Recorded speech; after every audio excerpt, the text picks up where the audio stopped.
तुमने छोड़ दिया है 71। 71 कहाँ है? ये रहा 71, तुमने छोड़ दिया है। क्यों छोड़ दिया? क्या इसके फॉर्मूले नहीं पढ़े थे हमने? पर कोई बात नहीं, अब पढ़ लेंगे। देखो यहाँ पे तुमसे ग्राफ पूछा है टी हाफ और कंसंट्रेशन के बीच का, first order, zero order, second order and third order.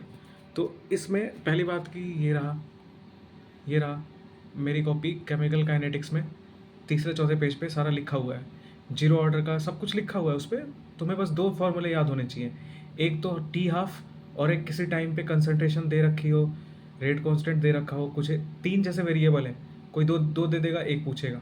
यहाँ टी हाफ में दो वेरिएबल है, तीन वेरिएबल है, इनिशियल कंसंट्रेशन ए नोट और के रेट कांस्टेंट और टी हाफ। तो कहने का मतलब सिंपल सी बात है कि दो फार्मूले याद होने चाहिए तुम्हें हर ऑर्डर का। तो अब इस क्वेश्चन पे आते हैं। यहाँ पे जीरो ऑर्डर में t half a naught by two के, तुम्हें क्या, ये तो कांस्टेंट होता है, तो t half is directly proportional to a note.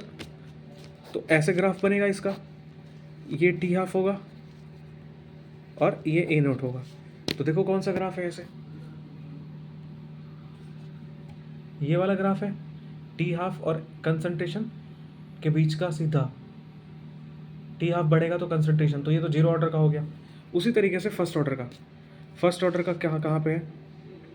First order का ये रहा, टी हाफ 0.693 बाई के, ये कंसंट्रेशन पे डिपेंड ही नहीं करता। तो इसका ग्राफ कौन सा होगा?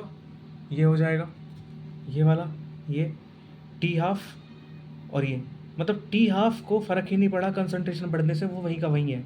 तो ये जीरो ऑर्डर का हो गया, ये फर्स्ट ऑर्डर का हो गया। सेकंड ऑर्डर का ये होता है T half 1 by A note के, मतलब कि इनिशियली हो गया, के तो कांस्टेंट है, तो t half inversely proportional to a naught. तो इसका ग्राफ कैसे बनना चाहिए? इसका ग्राफ कैसे बनना चाहिए बताओ?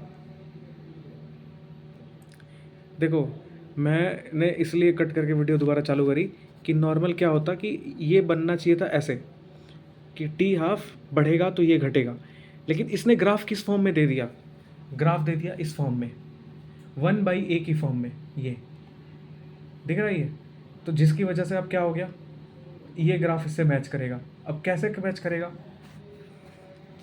y is equal to m x plus c निकाल के कर सकते हैं। खैर मैं इसको आगे कभी एक्सप्लेन कर दूंगा, लेकिन मेन मैं बताता हूँ तुम्हें कैसे। ये टी हाफ है inversely proportional to initial concentration की पावर 1 माइनस एन। फर्स्ट रख के देख लो, 1 रख के देख लो, 1 माइनस 1 जीरो, ए नोट पे डिपेंड ही नहीं करता, ग्राफ समझ में आ जाएगा। तो यहाँ पे थर्ड ऑर्डर के लिए निकालना है तो एन की जगह 3 रखो, एन की जगह 3 रखा, टी हाफ ए नोट की पावर -2। ए -2 को मैं ये लिख सकता हूँ, साफ साफ इसको नीचे ले आऊँगा, माइनस में है तो ये पॉजिटिव होगा, नीचे हो जाएगा। तो इसका ग्राफ कैसा बनेगा? इस तरह का ग्राफ बनेगा कोई, कि अगर मैं टी हाफ और 1/a0, इस तरह का ग्राफ बनेगा, ये टी हाफ आ जाएगा और ये 1/a0 का स्क्वायर, ठीक है। तो इस तरीके से तो आपका ये पहला वाला ग्राफ मैच हो गया, ठीक है। तो इस तरीके से आप निकाल लो, सारे निकाल सकते हो।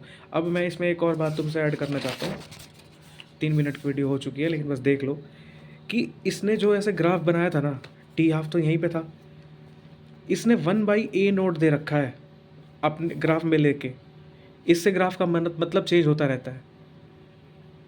तो ये तुम्हें क्वेश्चन में देखना है कि उसने ग्राफ में कैसे बता रखा है, ठीक है।